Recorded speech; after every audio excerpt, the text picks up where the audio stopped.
ಗಂಭೀರವಾಗಿ ಚರ್ಚೆ ಮಾಡಲಾಯಿತು. ಏನು ರಾಷ್ಟ್ರದಲ್ಲಿ ಹಲವಾರು ಅವಘಡಗಳು ಜರುಗಿವೆ. ವೆಸ್ಟ್ ಬಂಗಾಳದಲ್ಲಿ ಆಗಿರ್ತಕ್ಕಂಥ 27 ಲಕ್ಷ ಮತದಾರರ ಮತದಾನದ ಹಕ್ಕು ಹೋಗಿರೋದು, ಬೇರೆ ಬೇರೆ ರಾಜ್ಯಗಳಲ್ಲಿ ಆಗಿರುವಂಥ ಹಲವು ಅತ್ಯಂತ ಗಂಭೀರ ಆಕ್ಷೇಪಗಳು, ತಮಿಳುನಾಡಿನಲ್ಲಿಯ ಹಲವು ಆಕ್ಷೇಪಗಳು, ಅವೆಲ್ಲವುಗಳ ಹಿನ್ನೆಲೆಯೊಳಗೆ ರಾಜ್ಯದಲ್ಲಿ ಯಾವುದೇ ಪ್ರಜೆ ನಮ್ಮ ರಾಷ್ಟ್ರದ ನಾಗರಿಕ ತನ್ನ ಮತದಾನದ ಹಕ್ಕನ್ನು ಯಾವುದೇ ಒಂದು ಕಾರಣಕ್ಕೆ ಅನವಶ್ಯಕವಾಗಿ ಉದ್ದೇಶಪೂರ್ಣವಾಗಿ ಅದನ್ನು ಕಸಿದುಕೊಳ್ಳುವಂಥ,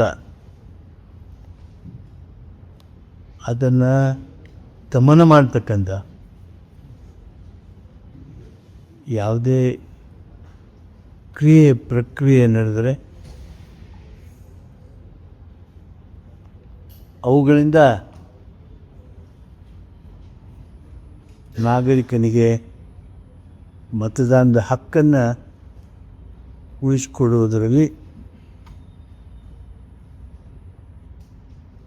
ಸರ್ವ ಪ್ರಯತ್ನ ಮಾಡಬೇಕು ಅಂಥೇಳಿ ಚಿಂತನೆ ಮಾಡಲಾಯಿತು.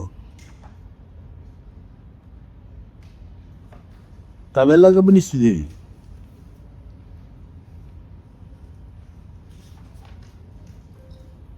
ನಾವು ಕೋರ್ಟ್ಗೆ ಹೋಗೋದಕ್ಕೂ ಸಹಿತ ಎಲೆಕ್ಷನ್ ಕಮಿಷನ್ನವ್ರಿಗೆ ಇಮ್ಯುನಿಟಿ ಬಂದಾಗಿದೆ ಈಗ ಕಾನೂನಿನ ಬಲದಿಂದ. ಆ ಕಾರಣಕ್ಕೆ whether we can also take it to Supreme Court ಅನ್ನೋದ್ರ ಬಗ್ಗೆನೂ ಸಹಿತ ಚರ್ಚೆ ಮಾಡಿದ್ವಿ. ಅಲ್ಲದೆ ಈ ವೋಟರ್ ಲಿಸ್ಟು, ಅಂತಿಮ ವೋಟರ್ ಲಿಸ್ಟು ಯಾವಾಗ ಪ್ರಕಟ ಆಗಬೇಕು, ಅದು ಅಂತಿಮ ಅನ್ನುವಂಥದ್ದು ಆಗಬೇಕು ಅಂದರೆ ಸುಪ್ರೀಂ ಕೋರ್ಟ್ನಲ್ಲಿ ಆ ಅಂತಿಮ ವೋಟರ್ ಲಿಸ್ಟು ಕೋರ್ಟ್ಗೆ ಅಂತಿಮ ವೋಟರ್ ಲಿಸ್ಟು